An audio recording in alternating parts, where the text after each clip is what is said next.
Welcome to the series Studio Talks, brought to you by Texas Wesleyan's Mass Communication Department. I'm your host, Dr. K.L. Colley. Each week, we'll talk with a mass communication professional who has visited our campus. In today's episode, we'll hear from Dia Dallas Juan Jaramillo. Juan is an editor for this Spanish language publication. Let's take a listen. We're going to find out a little bit of what it's like to be an editor at a small publication within a larger publication. And Juan, please tell us, what's it like today?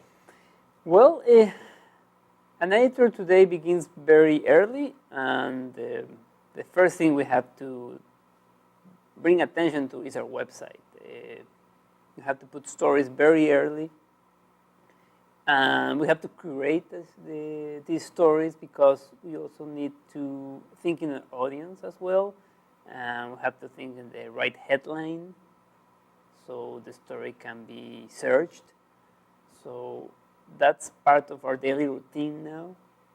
But I live in two worlds, the website and also a print publication. So part of my job is also selecting stories, editing stories, finding the photos or the graphics that are needed, and prepare the print edition, which runs twice a week in our case.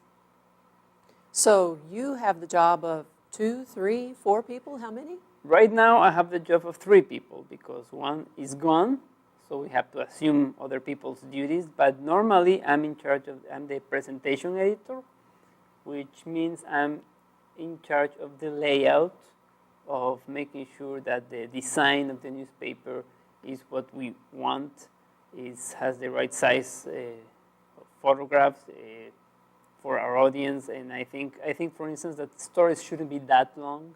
Stories need to be short in a newspaper.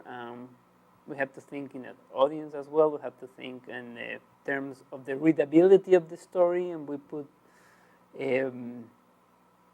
sometimes graphics or boxes or numbers, things that help the reader all the time. We have to think in those terms, and that's part of my job as a presentation editor. But I'm also the lifestyles editor, which means I have to bring the entertainment stories, the lifestyle stories, like the food section, for instance. And I don't have an actual reporter on my staff, but I have people that work with me for those stories. We have to talk with them and see if they can do it in their allocated time, because they also have other duties as well. So it's a very, very busy life for an editor today.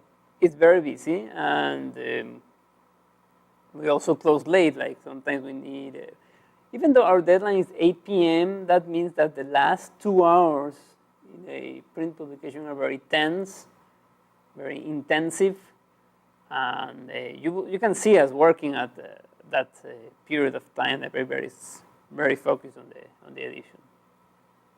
Wow. So what kind of skills do you need to have and know? I have always been a very visual editor. I think on the images first. I think on how this story is going to look, what kind of headline I would like for this story. Now we have to think if there's a video requirement for this story or is a photo gallery. It depends on the story. So just to give an example, today, Lorena, who you had earlier, she's interviewing a band, a local band, that it's a grupero band, and she's going to do something on the Margaret Hunt Bridge in Dallas, and they're going to play music. So that's an excellent element for the website, and we're going to have some photos as well that can work for a print product. Wow. Mm-hmm. Well, that sounds like a really challenging job today. Maybe a little bit different in the past, but very challenging. Yes, I guess. We're so used to it that sometimes we don't think too much about it, but we have to always be ready for these changes. Like we have social media now, and we're trying to navigate through that, and we're learning as well. Thanks for listening. Join us next week as we talk with Dia Dallas's Lorena Flores. I'm Dr. K.L. Colley. See you next week.